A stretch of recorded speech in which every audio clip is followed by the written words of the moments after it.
नमस्कार, स्वागत है आप सभी का 8 का अटैक में। मैं आपके साथ खुशबू खान। SC/ST आरक्षण में क्रीमी लेयर लागू करने संबंधी सुप्रीम कोर्ट के फैसले के विरोध में आरक्षण बचाओ संघर्ष समिति ने 21 अगस्त यानी कल भारत बंद का ऐलान किया है। भारत बंद का समर्थन कई दलित संगठनों ने भी किया है। इसके अलावा बसपा ने भी भारत बंद का समर्थन किया है। किसी भी तनाव से बचने के लिए पुलिस को सभी जिलों में तैनाती बढ़ाने के लिए कहा गया है। दरअसल सुप्रीम कोर्ट ने राज्य सरकार को SC/ST आरक्षण में क्रीमी लेयर बनाने की अनुमति दी है। कोर्ट ने कहा है कि जिन्हें वास्तव में इसकी आवश्यकता है उन्हें आरक्षण में प्राथमिकता मिलनी चाहिए। इस फैसले पर व्यापक बहस छिड़ गई है। 8 का अटैक में चर्चा भारत बंद पर करेंगे, लेकिन उससे पहले एक रिपोर्ट तैयार की दिखाएंगे आपको।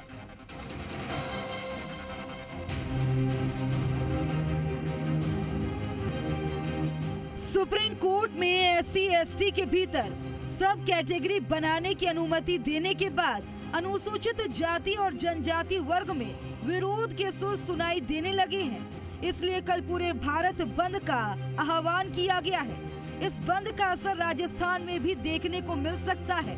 बंद को लेकर पुलिस और प्रशासन ने पूरी तैयारी कर ली है। राज्य के मुख्य सचिव सुधांशु पंत इस संबंध में बैठक ले चुके हैं। कानून व्यवस्था ना बिगड़े, इसके लिए DGP ने सभी SP को विशेष निगरानी के निर्देश दिए हैं। SC/ST संघर्ष समिति के बैनर तले कल राजधानी जयपुर में सुबह 10 बजे से राम निवास बाग में पैदल मार्च निकाला जाएगा, जो 4 दीवारी में छोटी बड़ी चौपड़ से होते हुए बाद में रैली में तब्दील होगा। इस बंद में हमारे अनुसूचित जाति के और अनुसूचित जनजाति के बड़ी संख्या में स्थानीय और प्रदेश के संगठन हैं, उन सभी ने हमारा सहयोग दिया है। मैं इसमें स्पष्ट करना चाहता हूं कि जो सब वर्गीकरण का फैसला है ऑनरेबल सुप्रीम कोर्ट का है। जो भी निर्णय केंद्र सरकार करेगी, राज्य सरकार भी उस निर्णय के साथ में रखेगी। बंद के दौरान हिंसा की आशंका को देखते हुए पुलिस प्रशासन के अधिकारियों ने मीटिंग की है, जिसमें संवेदनशील और अति संवेदनशील इलाकों में आवश्यक दिशा निर्देश दिए गए। बंद में सभी आपातकालीन सेवाएं, चिकित्सा, पेयजल, शिक्षण संस्थाएं, सार्वजनिक परिवहन, रेल सेवा, पेट्रोल पंप, सार्वजनिक परिवहन, विद्युत सेवाएं, बैंकिंग सेवाओं पर कोई असर नहीं पड़ेगा। आशीष चौहान, जी मीडिया, जयपुर।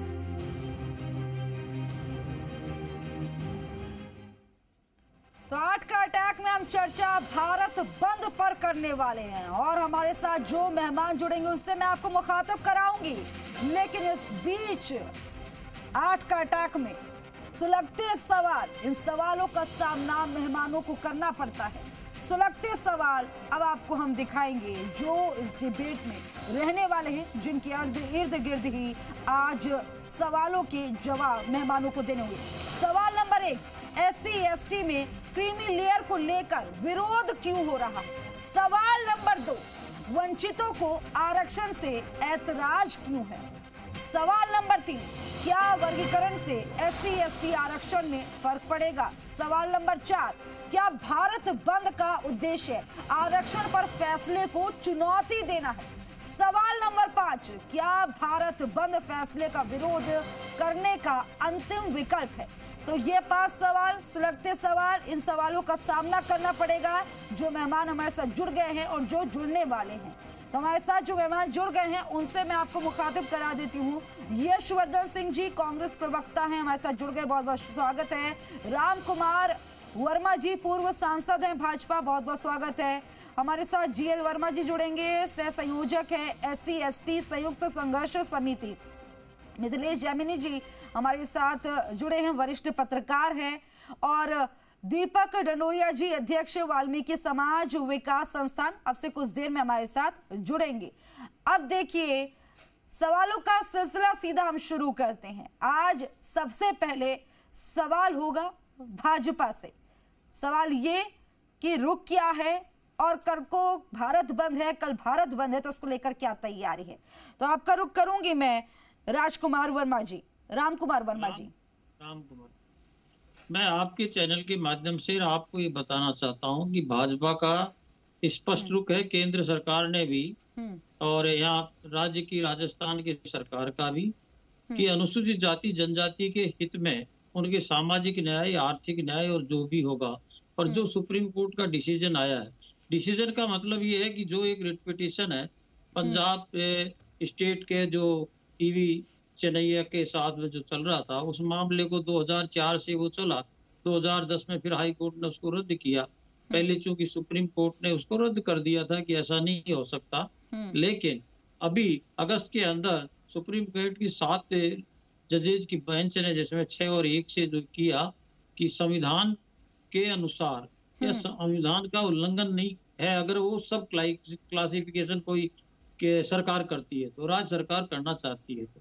लेकिन इस पर भारतीय जनता पार्टी की केंद्र सरकार ने और माननीय प्रधानमंत्री नरेंद्र मोदी जी ने जब जब भी किसी भी तरह का अनुसूचित जाति जनजाति का हित हुआ है, उन्होंने स्पष्ट कहा है, उनकी प्रतिबद्धता है, उनके साथ में किसी भी तरह का अगर मान लो नुकसान होता है तो उस पर वो निर्णय नहीं ठीक करेंगे। है, मैं सर आपका रुख करूंगी और हमारे साथ अविनाश गहलोत जी भी जुड़ गए हैं। सर आपका स्वागत है, सामाजिक न्याय एवं अधिकारिता मंत्री हैं, आपका सर स्वागत है। अविनाश जी, आपसे मेरे कई सवाल हैं। सवाल ये कि सरकार का क्या पक्ष और तैयारी कैसी है कल को लेकर?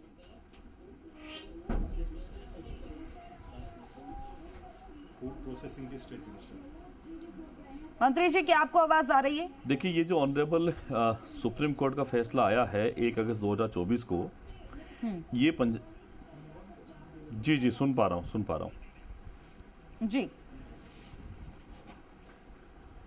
ये जो ऑनरेबल सुप्रीम कोर्ट का फैसला आया है 1 अगस्त 2024 को, इसमें ऑनरेबल सुप्रीम कोर्ट की 7 जजों की बेंच ने 6-1 से ये बहुमत से फैसला किया है कि जो SC ST की समाज है उसमें सरकारी नौकरी में जो भर्तियां हैं, आरक्षण है, उसका सब कैटेगराइजेशन होना चाहिए।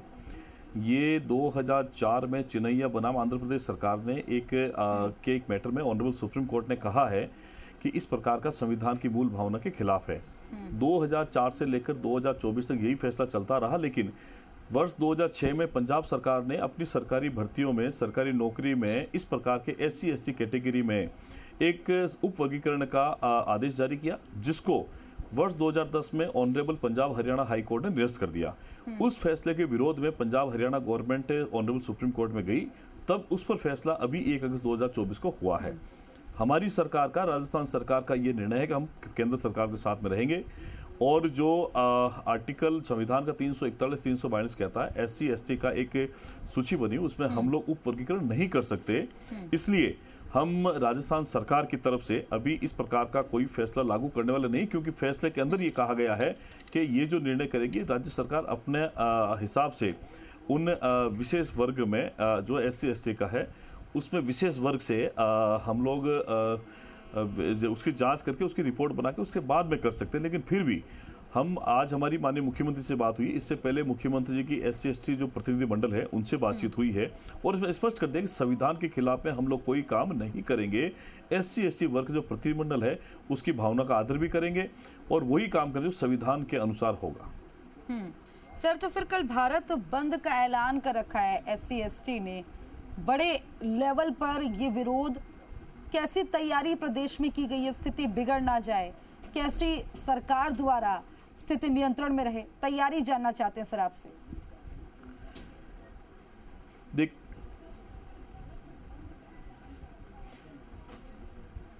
देखिए, हमारे चीफ सेक्रेटरी से लेकर DG से लेकर प्रत्येक डिस्ट्रिक्ट लेवल पर और प्रत्येक उपखंड स्तर पर आज हमारे प्रशासनिक अधिकारियों की विभिन्न संगठनों के साथ बैठक हुई है और उनसे आग्रह किया गया है कि आपकी भावनाओं को ध्यान में रखा जाएगा।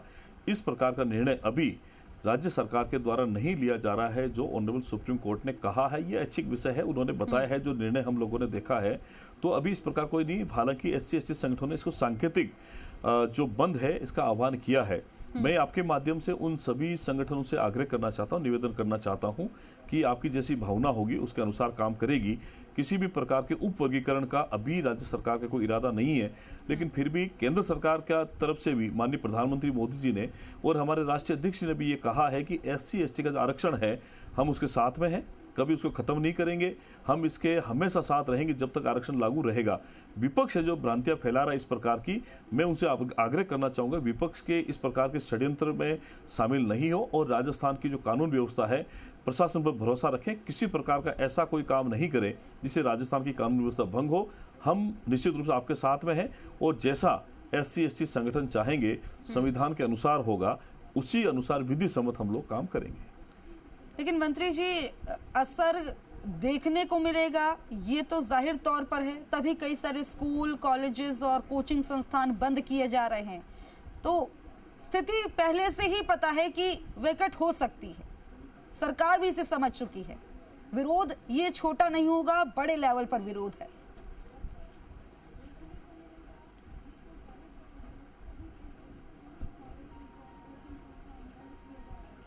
मंत्री जी।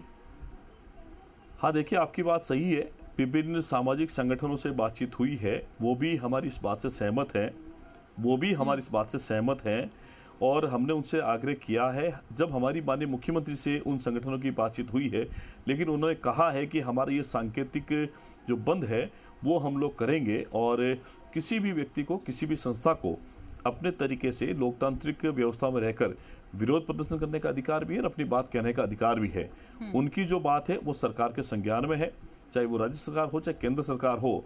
हम विभिन्न कानूनी पहलुओं पर भी बातचीत कर रहे हैं, विचार विमर्श कर रहे हैं। हमारे जो स्पेशल जो विशेषज्ञ हैं कानून के, उनसे भी राय ली जा रही है। लेकिन कुछ लोग जो हमारे विपक्ष के हैं साथी, वो इस प्रकार का षड्यंत्र भ्रम फैला रहे हैं कि बीजेपी आरक्षण खत्म कर देगी, ऐसा है, जबकि ऐसा कुछ है भी नहीं है। ऑनरेबल सुप्रीम कोर्ट ने फैसला दिया, उसकी समीक्षा की जा रही है और पहले भी हम लोग स्पष्ट कर चुके हैं कि निर्णय राज्य सरकार वही करेगी जो SC/ST समाज के हित में होगा। इसमें किसी प्रकार की कोई दुविधा नहीं है, हम उनके साथ में हैं और उनके प्रतिनिधिमंडल के साथ सर्वोच्च अदालत का फैसला सर्वमान्य होता जारी रहेगी। लेकिन अचानक से ऐसी स्थिति बन गई, नाराजगी इतनी ज्यादा बढ़ गई कि सुप्रीम कोर्ट के फैसले का ही विरोध होना शुरू हो गया। अंदेशा सरकार को भी है कि 2 अप्रैल जैसे हालात बन सकते हैं। हालात ऐसे ना हो जाएं, स्थिति काबू में रहे, इसके लिए प्रशासन को, पुलिस प्रशासन को क्या निर्देश सरकार द्वारा दिए गए हैं?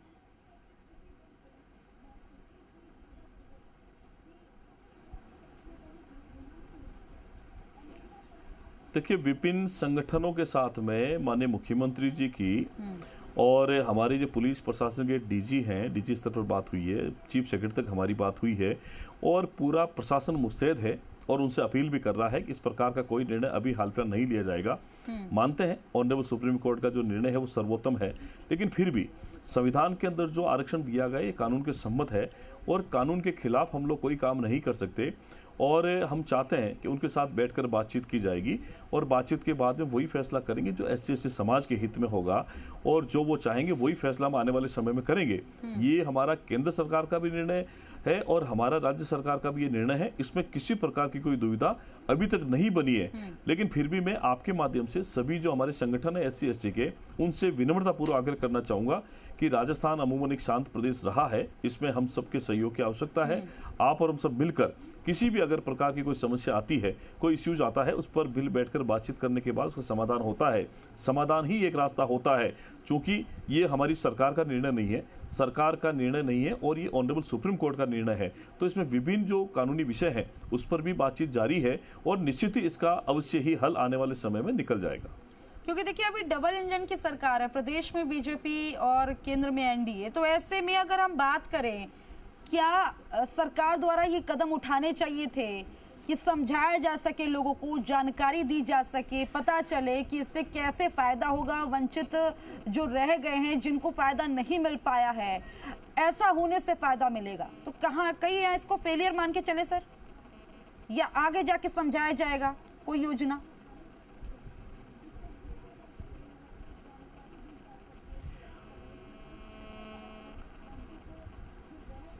देखिए, ऐसा नहीं है, मैंने पहले भी बताया है कि राज्य स्तर पर भी, राज्य सरकार के स्तर पर भी विभिन्न संगठनों से बातचीत की जा रही है, उनको इस विषय के बारे में समझाया जा रहा है। ये सरकार राज्य सरकार का नहीं है, ये भजनलाल जी की सरकार का फैसला नहीं है, ना नरेंद्र मोदी की सरकार का फैसला है।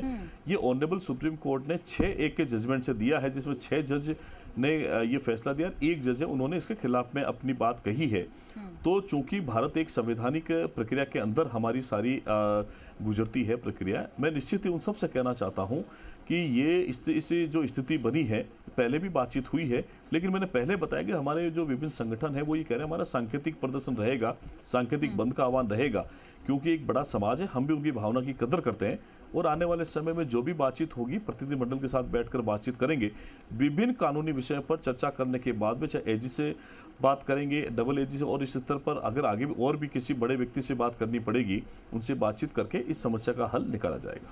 सर, क्या वाकई में वर्गीकरण से SC/ST आरक्षण में फर्क पड़ेगा, इसीलिए इतना विरोध हो रहा है, इसलिए नाराजगी इतनी ज्यादा देखने को मिल रही है, देशव्यापी नाराजगी देखने को मिल रही है?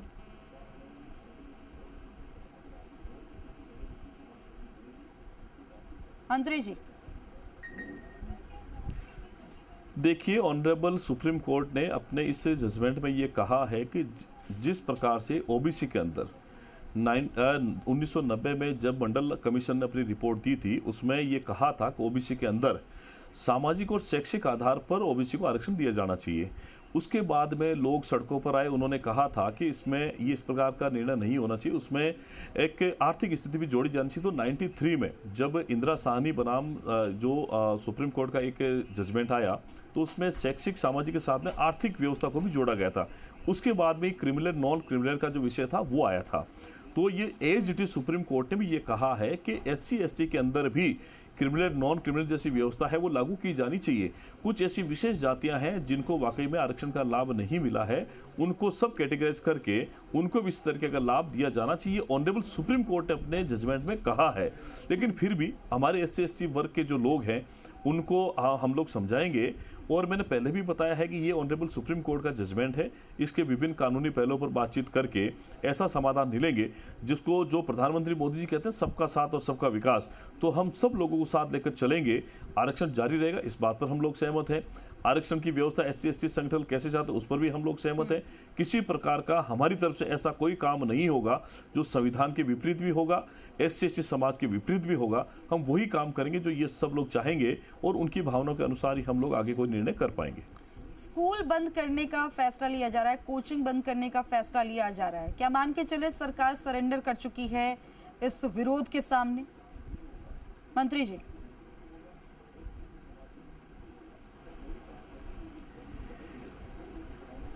देखिए ऐसा नहीं है। हमारी, मैंने पहले बताया, विभिन्न संगठनों के साथ बातचीत हुई है, लेकिन एहतियात के तौर पर कोई इंस्टीट्यूट है, कोई वो है, बंद करना चाहे तो हम उसको मना नहीं कर रहे हैं। प्रदेश में कानून व्यवस्था बनी रहे, किसी प्रकार का उपद्रव नहीं हो, किसी प्रकार की सरकारी संपत्ति का नुकसान नहीं हो, और जो दैनिक दिनचर्या जो लोगों की चलती है वो चलनी चाहिए। हम लोग भी चाहते हैं, वो संगठन भी चाहते हैं, वो संगठन भी इस प्रकार का कोई उनका इरादा नहीं है कि राजस्थान की जो अमन चैन है वो खत्म हो, वो भी चाहते हैं। लेकिन उनका अधिकार है कि वो लोग इस फैसले के खिलाफ के अंदर अपने संगठनों के माध्यम से, कार्यकर्ताओं के माध्यम से एक सांकेतिक विरोध प्रदर्शन करना चाह रहे हैं, ताकि उनकी बात सरकार तक पहुंचे, केंद्र तक पहुंचे। और हमने तो पहले ये बता दिया कि आपकी बात हमारे संज्ञान में है और हम आपके साथ बैठकर ही काम करेंगे, आपके साथ बैठकर ही निर्णय करेंगे, जैसा संगठन चाहेंगे हम लोग वैसा करेंगे। केंद्र सरकार भी इसी मामले में काम कर रही है और राजस्थान की भजनलाल शर्मा जी की सरकार भी इसी मामले में काम कर रही है। SC/ST संयुक्त संघर्ष समिति, उनका भी हम स्वागत करते हैं। और दीपक डंडोरिया जी भी हमारे साथ जुड़ गए, अध्यक्ष हैं वाल्मीकि समाज विकास संस्थान, आपका भी स्वागत है। और मंत्री जी हमारे साथ आज जुड़े, आपने बातचीत की, बहुत बहुत शुक्रिया। मेहमान हमारे साथ जुड़ेंगे, वो अपनी बातें रखेंगे, उम्मीद करते हैं आप उनकी बातों पर भी गौर जरूर फरमाएंगे। हमारे साथ जुड़े, बातचीत की बहुत बहुत शुक्रिया। दीपक जी, विरोध किस बात का है? कहा जा रहा है कि वंचितों को फायदा मिलेगा, फिर किस बात का विरोध? नहीं, विरोध जैसी तो कोई बात नहीं है, विरोध ऐसा कोई विरोध नहीं है।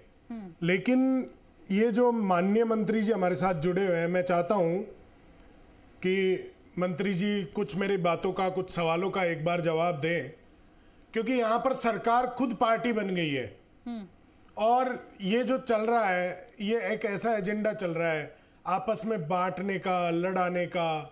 और माननीय मंत्री जी ये स्पष्ट करें कि इनके कलेक्टर साहिबान ने कल स्कूलों की छुट्टी का आदेश निकाल दिया है, तो कलेक्टर सरकार के अधीन है या सरकार कलेक्टर के अधीन है? ये कह रहे हैं कि ऐसे कोई बंद करना चाहे तो कर सकता है ये, और एक इनके मंत्री हैं जो कह रहे हैं कि मैंने आरक्षण का लाभ ले लिया, मेरा भाई आरएएस बन गया, मेरा पड़ोसी रहता है वो आज भी पत्थर खोद रहा है तो उसको उसका लाभ मिलना चाहिए, हमें बाहर जाना चाहिए। तो मतलब ये विरोधाभास क्यों, और ये इस तरह की बातें क्यों? और हम किसी भी तरह के किसी के ना विरोध में है ना समर्थन में। कल जो बंद है उसके हम बिल्कुल भी समर्थन में नहीं है, ठीक है, हम किसी के विरोध में भी नहीं है, लेकिन जो कल बंद है हम उसके समर्थन में भी नहीं है, क्योंकि ये जो फैसला आया है ये सुप्रीम कोर्ट का जजमेंट है। इस सुप्रीम कोर्ट के जजमेंट में जितने भी लोग अभी जो माननीय मंत्री जी हों या ये जितने भी संगठन जो भी, ये सब कोर्ट की अवमानना कर रहे हैं, ये सब संविधान के विरुद्ध है। अगर कोई भी व्यक्ति इस सुप्रीम कोर्ट के जजमेंट के अगेंस्ट काम कर रहा है, सोच रहा है, बोल रहा है, दैट मीन्स कि वो सुप्रीम कोर्ट के निर्णय की अवमानना कर रहा है।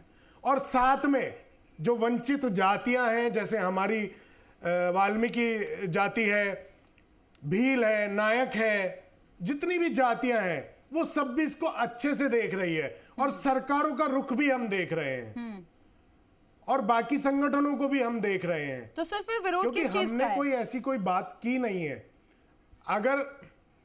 अगर ईडब्ल्यूएस, मैं आपको वही समझा रहा हूं, अगर ईडब्ल्यूएस लागू हो गया तो जिनको ईडब्ल्यूएस नहीं मिला, क्या उन लोगों ने भारत बंद का आह्वान किया क्या?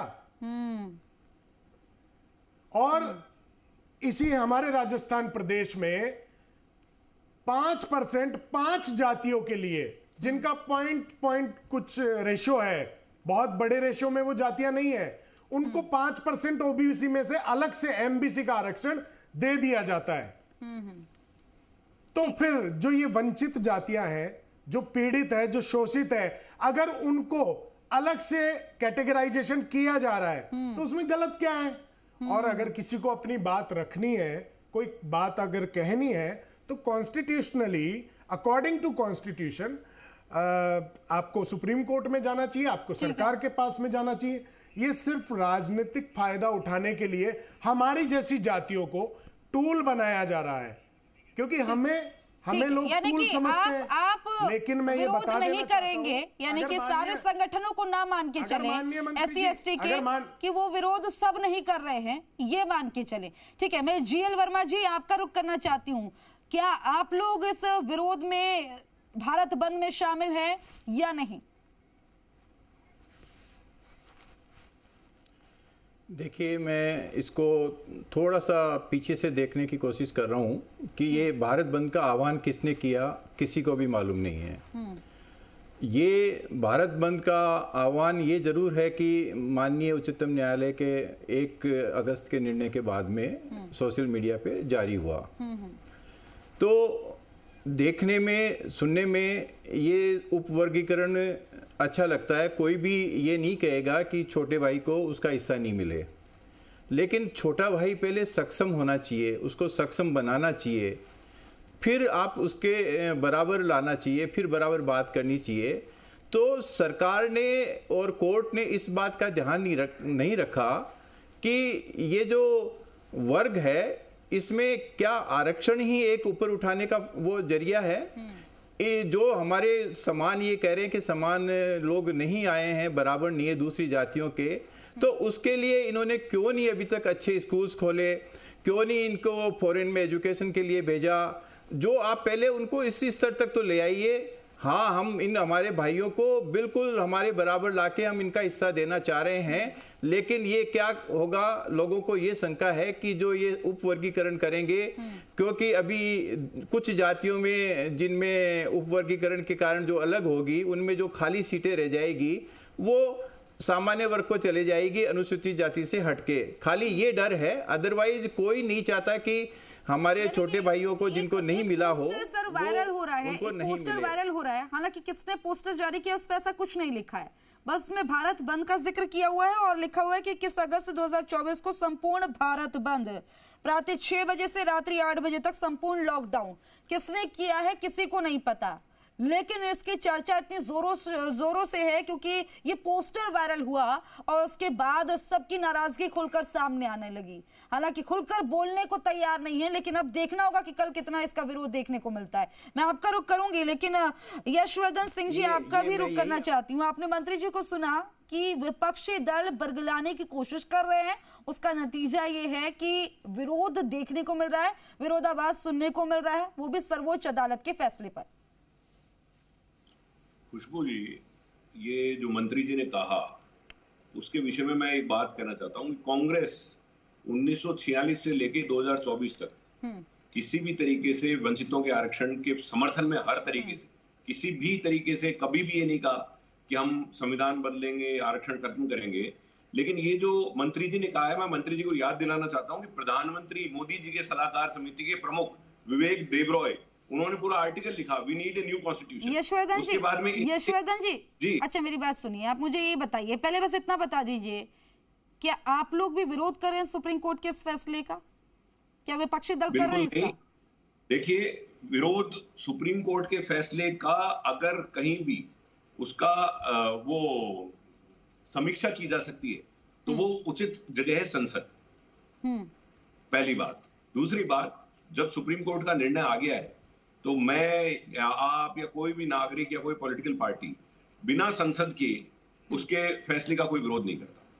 हम केवल ये कहना चाहते हैं कि आज जो ये संशय है SC/ST कम्युनिटी में सरकार के प्रति, वो क्यों है? आप देखिए, आज लेटरल एंट्री का आज इन लोगों ने लिया हुआ विज्ञापन वापस उसको विड्रॉ किया। उसका बड़ा कारण क्या था? देखो, ये भी बहुत अहम मुद्दा है, इसी पर रह लीजिए। बस इतना पूछा मैंने कि आप लोग विरोध कर रहे हैं या नहीं कर रहे? नहीं कर रहे तो अपना रुख क्लियर करिए, कर रहे हैं तो भी रुख क्लियर करिए। मैं बता रहा हूं ना आपको, हम पूरी तरह, हम किसी वंचित तबके के हकों पर अगर कोई डाका डलता है तो हम उसका विरोध जरूर करेंगे। लेकिन यानी कि आप विरोध कर रहे हैं, ठीक है। मिथिलेश जैमिनी जी, नहीं, बिल्कुल नहीं कर रहे हैं, बिल्कुल नहीं। चलिए ठीक है। खुशबू जी, आप गलत तरीके से मुझे मिसकोट मत कीजिए। मैंने आपसे जो पूछा दिया तो क्लियर बताइए, विरोध है तो बताइए, नहीं है तो बताइए। हम वंचितों के साथ हैं, हम विरोध कर रहे हैं, नहीं कर रहे, कंफ्यूज मत करिए सर। कंफ्यूज नहीं, लेटरल एंट्री जैसी स्कीम्स ये सरकार लाती है जिसमें कि आरक्षण खत्म कर दिया जाता है, हम उस चीज का विरोध कर रहे हैं। ठीक है। मिथिलेश जैमिनी जी, मैं आपका रुख करना चाहती हूँ। एक पोस्टर आता है, पोस्टर किसने उसका विमोचन किया, क्या था, कुछ पता नहीं। भारत बंद को लेकर पूरे देश में चर्चा शुरू हो गई। क्या वाकई में ये सुप्रीम कोर्ट का फैसला इतना नागवार गुजर रहा है, नहीं समझ में आ रहा कि इससे कैसे फायदा होगा, या बताने में केंद्र सरकार का फेलियर है? SC/ST को नहीं समझा पाए, संगठनों को नहीं समझा पाए। देखिए, संगठनों को समझाने जैसी कोई बात नहीं है। निर्णय में अगर ये है कि अगर डिवीजन होता है तो जो रिजर्वेशन बचेगा वो SC को और ST कोटे को डिस्टर्ब नहीं किया जाएगा, वो सामान्य वर्ग में नहीं जाएगा, क्लियर है। और सुप्रीम कोर्ट ने अपनी ओपिनियन दी है कि आप राज्य लागू करना चाहे तो कर दे। ज्ञानी जैल सिंह ने 1975 में पंजाब में लागू कर दिया था। तो ऐसा तो नहीं कि कांग्रेस दूध की धुली है, तो टीकाराम जूली कह रहे हैं हम उनके साथ है, तो पहले भी है। अब इसमें सबसे इम्पोर्टेंट चीज है कि इस हिंदुस्तान के इतिहास में जब भी आरक्षण लगा, विपक्ष की सरकारों ने लगाया है। आपको याद होगा, मोरारजी देसाई ने सबसे पहले मंडल आयोग का गठन किया, और इंदिरा गांधी हो चाहे राजीव गांधी हो, जिनकी आज दिवस भी है, उन्होंने उनको लागू नहीं किया। जब VP सिंह बना तब VP सिंह ने वो OBC वाला आरक्षण लागू किया, जो मंडल आयोग की रिपोर्ट उन्होंने लागू की। तो इसलिए इम्पोर्टेंट चीज ये है कि अब एक बीज बो चुका है कि जो छोटी जातियां, नायक है, धोबी है, नट हैं, जो वाकई वंचित हैं, जो डॉक्टर किरोड़ीलाल मीणा भी कह रहे हैं। और आज एक बीकानेर के थाने में एक लेटर आया जिसमें कम से कम 10 जातियों ने बिना नाम लिखे अनुरोध किया है कि हमारे बच्चों के लिए अगर कोई कर रहा है तो करने दीजिए, तो आप इसको सामान्य मत लीजिए। जो क्रीमी लेयर वाला बात है, ये ठीक है कि सामाजिक रूप से हमारे देश के संविधान में आरक्षण मिला हुआ है, लेकिन जो IAS और RAS बन गए उनका भी मालूम कर लीजिए, उनकी जो पत्नियां उनमें कितनी सवर्ण है, और उनके घर सवर्ण खाना खाते हैं या नहीं खाते हैं। तो अब उनको तो छोड़ दीजिए, गरीब को तो आगे आने दीजिए। आप किस देश को, अगर कोई वंचित वर्ग है, जो गांधी जी ने सपना देखा था कि भारत की आत्मा गांव में बसती है, और सामाजिक रूप से वंचित और पिछड़ों को जब तक हम उनके हक हकूक नहीं देंगे, सही मायने में संविधान और लोकतंत्र का काम पूरा नहीं होगा। जो बाबा साहब अंबेडकर ने सपना देखा था, अगर उस सपने को पूरा करने में कोई गरीब भाई है जो वंचित है, भील है, कितनी जातियां जिन्होंने लेटर लिखा है, वो लेटर भी वायरल हो रहा है, उन्होंने तो कहीं न कहीं जो दबा कुचला वर्ग है, जो क्रिमिलेयर है, वो अपने धन के दम पर उनको दबाना चाहते हैं, तो गलत है। पंजाब में लागू रहा 1975 2006 तक लागू रहा। ज्ञानी जेल सिंह मुख्यमंत्री थे, उन्होंने किया ना, क्या कर लिया आपने कांग्रेस ने? तब पहली बार डिवीजन तो सबसे शुरुआत तो उसी ने की, वो बीज रोपण तो वहीं से हुआ और उसी के आधार पर आज यहाँ तक आया है। तो अगर आज टीकाराम जूली जी कह रहे हैं कि हम ऐसा करेंगे, विरोध कर रहे हैं, बीजेपी आरक्षण समाप्त कर देगी, मेरे तो समझ में नहीं आ रही कि इस देश में अगर ओबीसी को आरक्षण मिला है तो मोरारजी देसाई ने शुरुआत की और वीपी सिंह ने लागू किया। कांग्रेस की सरकार तो दोनों टाइम ही नहीं थी। फिर अगर ये डिवीजन की बात आती है, सब डिवीजन की, तो सब डिवीजन की ज्ञानी जेल सिंह ने शुरुआत की, ज्ञानी जेल सिंह ने शुरुआत की। शुरुआत अगर आपने की है और ये देखिए, आप गलत ठीक, मैं यशवर्धन जी आपको रुक करूंगी, आप क्लियर कर दीजिएगा। पढ़ लीजिए तथ्य सत्य, आपको कोई कंफ्यूजन आप क्लियर कर दीजिएगा। सुन लीजिए अभी, बताइए। गलत तथ्य क्यों बता रहे? देखिए आप वो आप क्लियर करते रहना, आपका बारी आए नहीं, आप क्लियर, आप देखिए चले जाएंगे, मैं क्लियर करता रहूंगा। क्या झूठ क्यों बोल रहे हैं? जो सच्चाई है वो यही है कि देश की कड़वी सच्चाई यही है कि अगर ओबीसी को आरक्षण मिला, वीपी सिंह ने दिया, मोरारजी देसाई ने दिया, काका कालेकर और मंडल आयोग की रिपोर्ट को किसने दबा कर बैठे रखे, ये तमाम जानते हैं। आज ओबीसी की पैरवी राहुल गांधी कर रहे हैं, जातिगत जनगणना की, लेकिन जब वीपी सिंह ने लागू किया, विपक्ष की सरकार थी, कांग्रेस की सरकार नहीं थी। किसने जारी किए थे? झूठ बोल रहे हैं। ठीक है, यशवर्धन जी अपनी बात पूरी कर लीजिए। ठीक है, आप अपनी बात क्लियर कर लीजिए, पूरा मौका मैं आपको दे रही हूँ।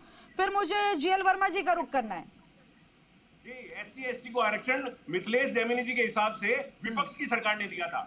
गजब झूठ बोल रहे हैं। नहीं बोल रहा मैं, ओबीसी को बोल रहा हूँ, सुनिए पूरी बात। अरे ओबीसी को पहली बार आरक्षण किसी ने दिया था?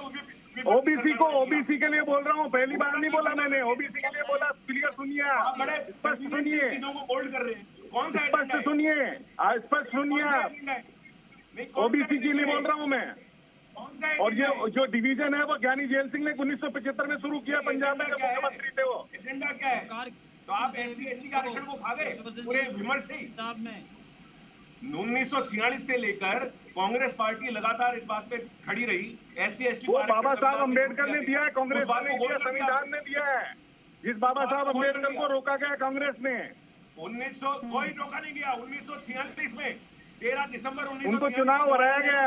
आप व्यक्तिगत को पढ़ लीजिए, कोई रोका नहीं गया। झूठ बोलते हैं आप लोग, शुद्ध रूप से झूठ बोलते हैं।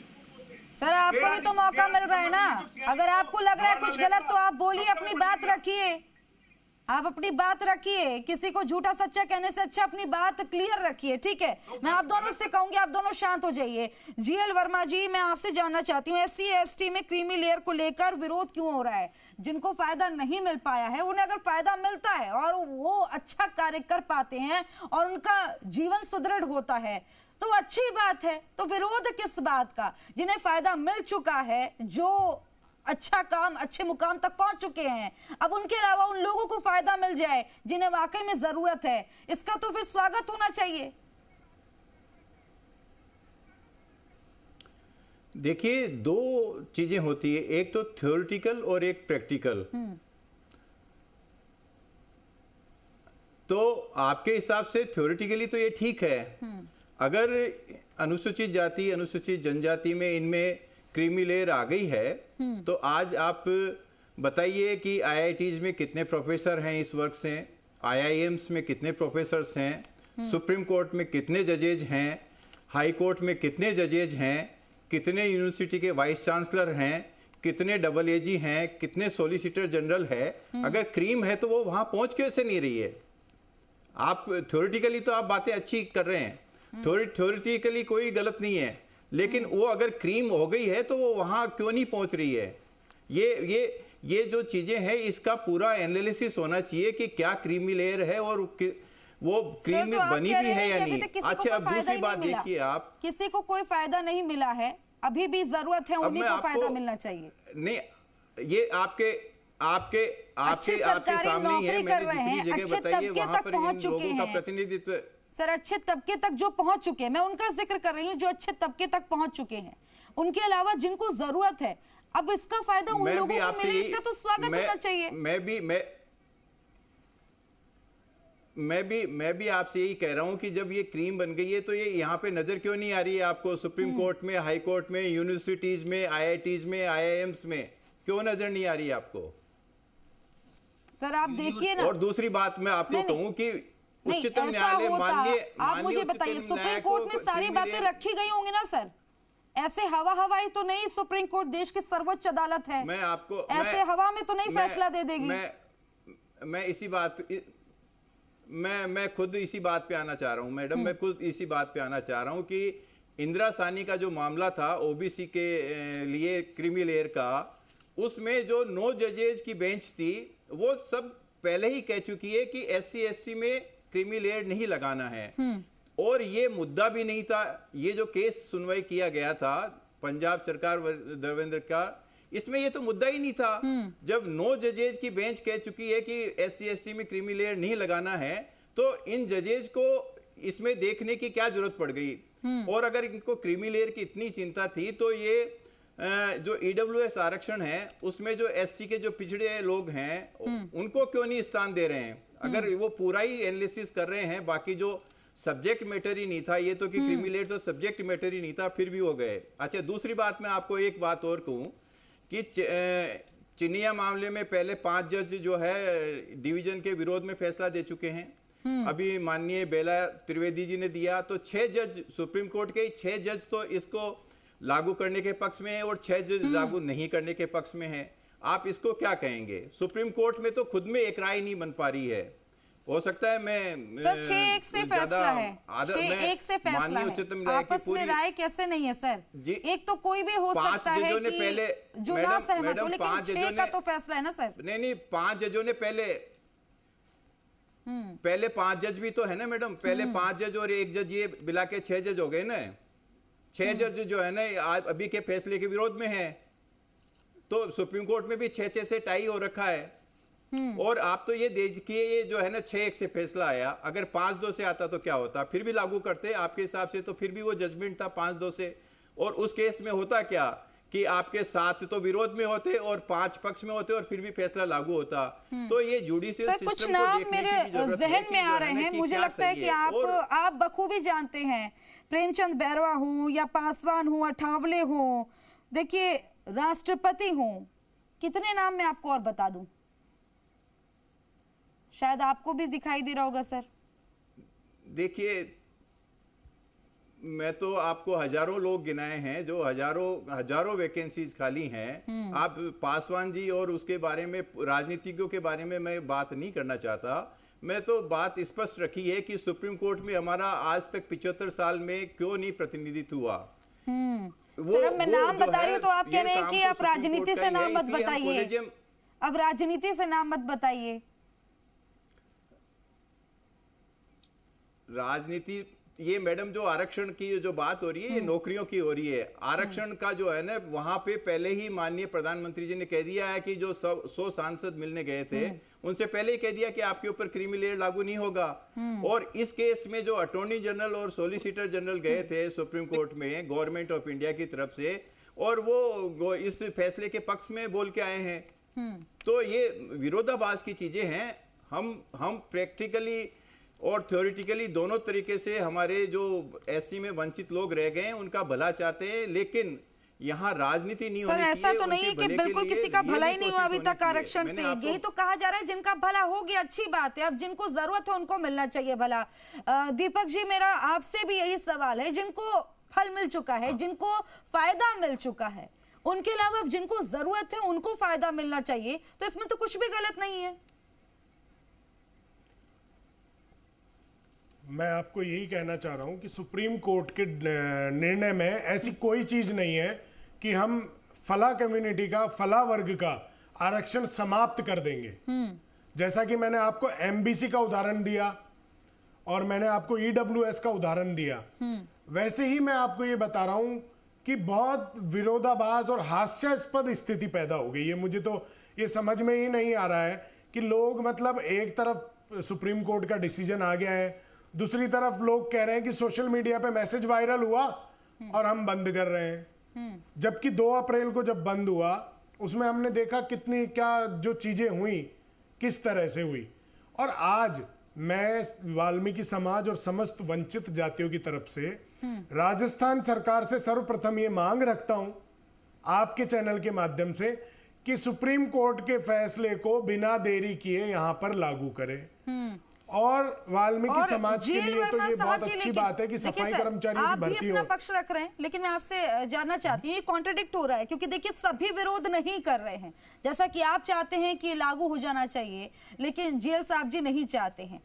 कैसे देखा जाए, क्या वाकई में ये क्रीमी लेयर का जो नहीं मैडम, मैंने ये नहीं कहा, मैंने नहीं मैडम मैं कह रहा हूं तरीका गलत है, सरकार का तरीका गलत है लागू करने का। देखिए हमारा तो ये कहना है कि अभी सफाई कर्मचारियों की भर्ती होने जा रही है, उस भर्ती में इसको लागू किया जाए और तुरंत प्रभाव से राजस्थान सरकार लागू करे। पूरे भारतवर्ष में नरेंद्र मोदी जी ने शपथ लेने के बाद 2014 में हरिजनों के, वाल्मीकियों के चरण धोकर स्वच्छ भारत अभियान जो शुरू किया था, तो आज वो अपनी चीजों से क्यों बदल रहे हैं? उनको अगर पीड़ा है इस कौम से, अगर सुप्रीम कोर्ट ने हमारे लिए कोई निर्णय दिया है, ये किसी कोई रास्ते चलते किसी व्यक्ति ने या कोई भांड ने थोड़ी निर्णय दिया है। सुप्रीम कोर्ट हमारी सर्वोच्च अदालत है, बहुत सोच समझ के 6-1 के कॉलेजियम से जजों ने ये निर्णय दिया है। फिर अगर कोई व्यक्ति उसका विरोध करता है तो वो क्या सुप्रीम कोर्ट की अवमानना नहीं है?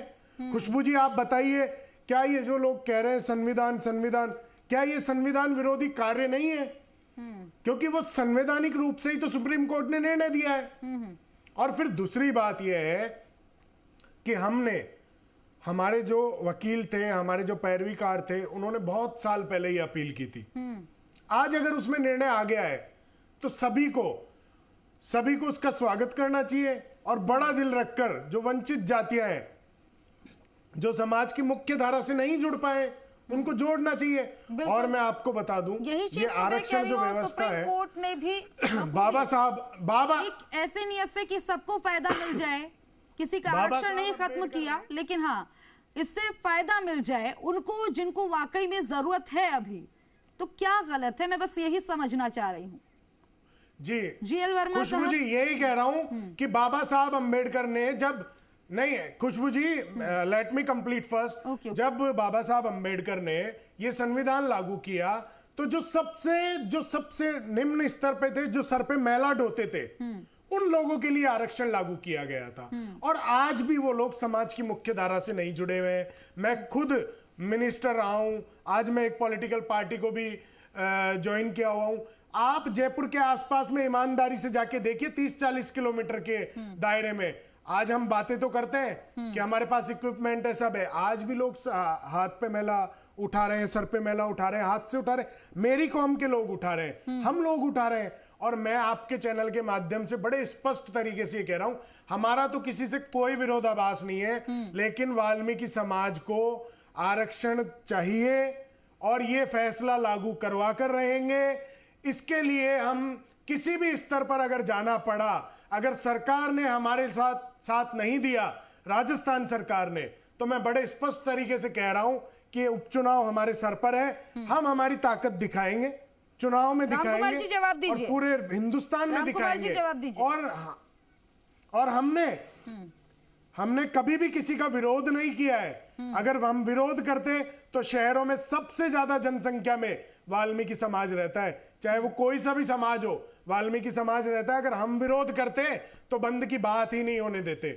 और आज जैसे हमारी बात हुई तो जयपुर व्यापार महासंघ, आप सुभाष गोयल जी से या और भी अन्य व्यापारिक संगठनों से बात कर लीजिए, उन्होंने कहा हम लोग आपके साथ हैं, ये अच्छा हुआ है, अच्छा निर्णय है और हम आप लोगों के साथ हैं और हम बंद का कोई समर्थन नहीं कर रहे हैं। चलिए आपने क्लियर कर दिया, आप बंद का समर्थन नहीं कर रहे। रामकुमार जी जवाब दीजिए। रामकुमार जी जवाब दीजिए।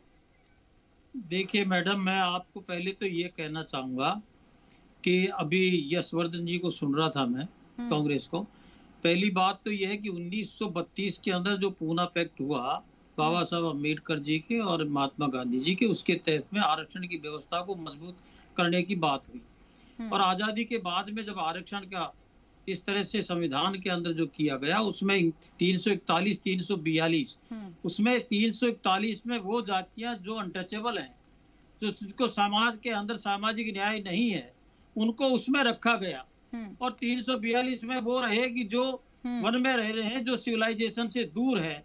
इस तरह का ये 2 तरह का ग्रुप किया गया। अब प्रश्न ये उठता है कि जो अभी सुप्रीम कोर्ट ने जो डिसीजन पहले ईवी चनिया के बारे में 2004 में जो डिसीजन दिया, उसके बाद में 2010 के अंदर हाई कोर्ट ने रिजेक्ट किया जो है कोई दूसरे मामले में, और अभी अभी जो कोर्ट ने जो डिसीजन है नहीं, उन्होंने एक ओपिनियन दी है।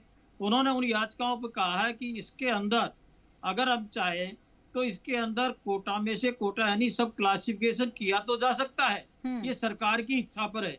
ये कहीं मैंडेटरी कोर्ट ने नहीं कहा कि तुम्हें करना है। तो सर क्लियर करिए, आप अपना रुख क्लियर कर दीजिए, क्या राजस्थान में होगा ऐसा, कोटा में से कोटा होगा क्या?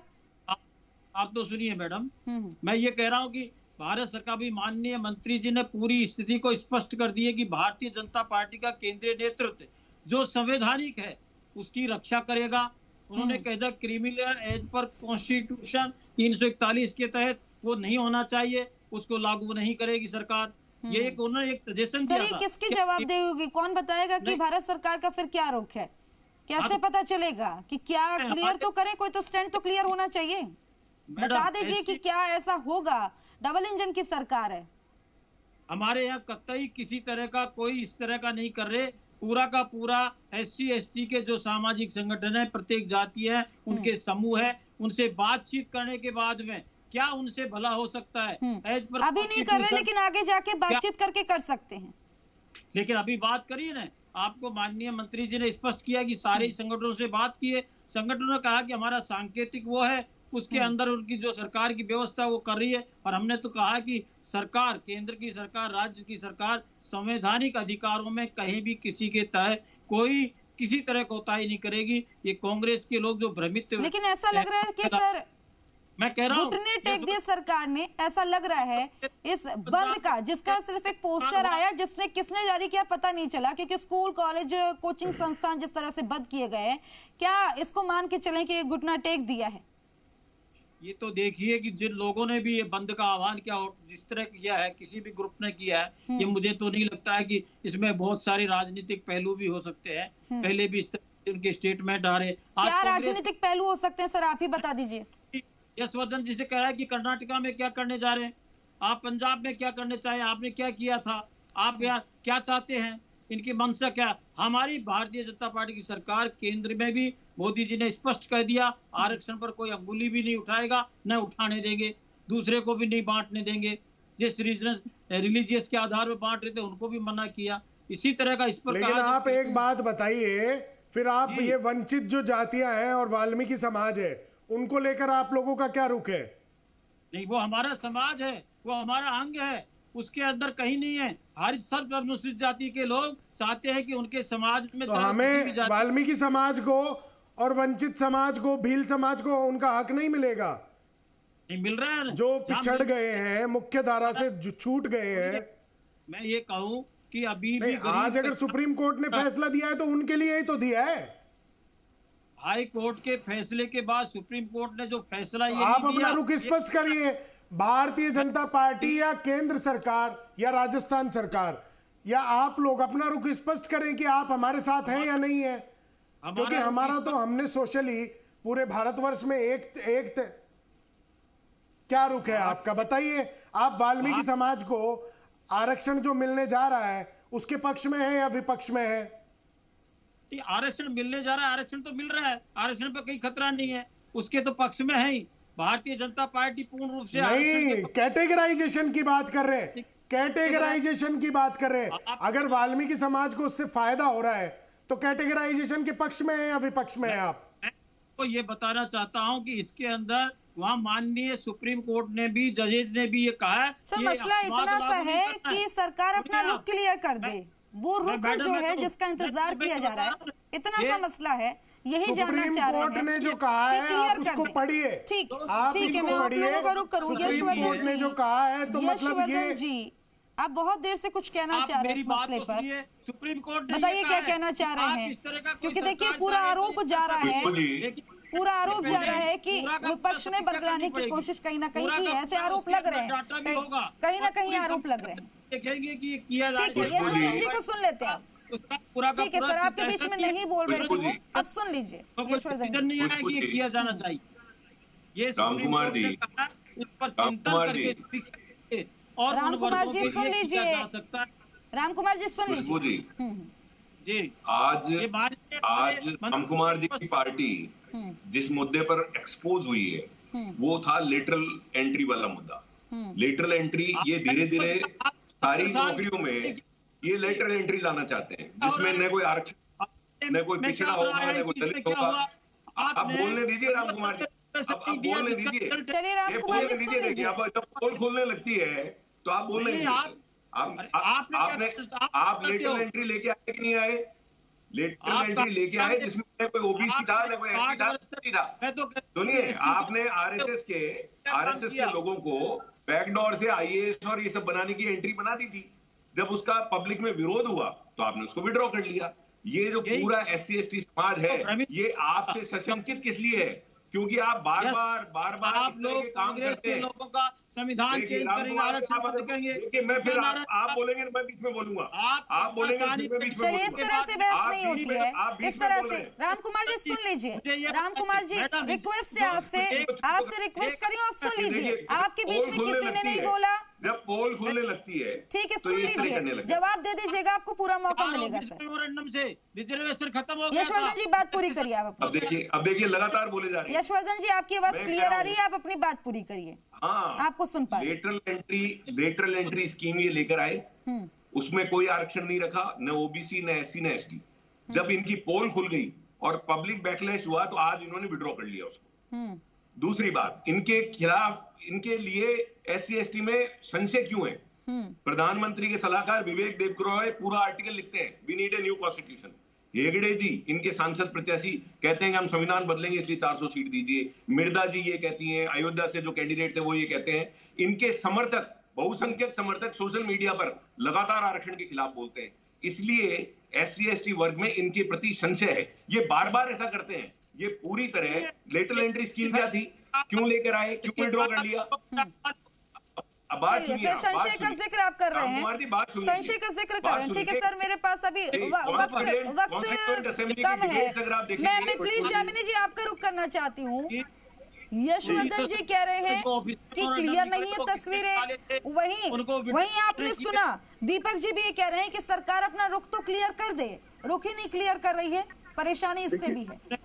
देखिए, सबसे इम्पोर्टेंट चीज है जो अर्जुन मेघवाल जी ने कहा लेटरल एंट्री को लेके कि मनमोहन सिंह वित्त सचिव कैसे बने, मोन्टेक सिंह एलूवेलिया कैसे बने, इसका भी जवाब दे। लेटरल एंट्री की शुरुआत किसने की? यूपीए सरकार ने की, और एक कमेटी की रिक्वेस्ट पे हुई। ये ठीक है कि इस बार इन्होंने सार्वजनिक कर दी यूपीएससी के जरिए, पहले भी होती रही है। आरबीआई के गवर्नर कैसे बनाए गए, जो आधार कार्ड दिया नंदिनी नीलेकंठ कैसे बनाए गए। लेकिन ये पॉलिटिशियन अपनी बात नहीं कहेंगे, दूसरे पर आरोप लगाते रहेंगे। सेम इस सुप्रीम कोर्ट के डिसीजन में एक ओपिनियन दी है, उन्होंने कहा आप लागू करिए नहीं करिए, ओपिनियन उनकी राय है, उसको आप माने ना माने, कोई उन्होंने आप पर प्रेशर क्रिएट नहीं किया है।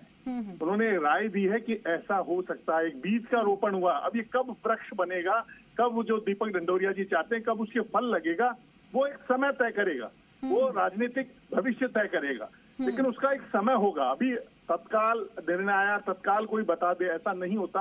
पूरी विधिक राय होती है, उसके बाद फैसला होता, बड़ा फैसला है। और जो देश के पड़ोसियों के हालात उसको देखते हुए समय सबको संयम बरतने की दरकार है। जो इस समय केवल आप राजनीतिक रोटियां सेके, वोटों की फसल काटने के चक्कर में जुबान लबालब चला दो और समाज का माहौल खराब कर दो, वो राजनीतिक जिम्मेदारी का काम नहीं है। ये एक बीज रोपण हुआ है, वो कब फल में कन्वर्ट होगा, उस पर मंथन होगा, उसके बाद ही कोई अहम निर्णय होगा। और किसी पर लेटर एंट्री की शुरुआत तो यूपीए ने की है। मंथन होगा, उसके बाद अहम निर्णय होगा। सभी मेहमान मेरे साथ 8 का टैग में जुड़े, बहुत बहुत शुक्रिया आप सभी का। और सवाल यही बना हुआ है, भारत बंद का जिक्र हो रहा है, एक पोस्टर आता है पता नहीं किसने ये जारी किया, उस पर लिखा होता है कि 21 तारीख को भारत बंद होगा। उसके बाद आप देखिए नाराजगी देखने को मिलती है। नाराजगी भी ऐसे कि सारे जो हैं गुट या ये कहें समाज के लोग एक साथ नहीं दिखाई देते। अब ये भारत बंद जब कल होगा, इसकी कैसी तैयारी की गई है, इसका कितना असर दिखाई देगा, ये तमाम जानकारी आपके साथ साझा करते रहेंगे। बहरहाल 8 का अटैक में मेरे साथ नहीं, दीजिए इजाजत और आप देखते रहिए प्रदेश का नंबर 1 चैनल जी राजस्थान। नमस्कार।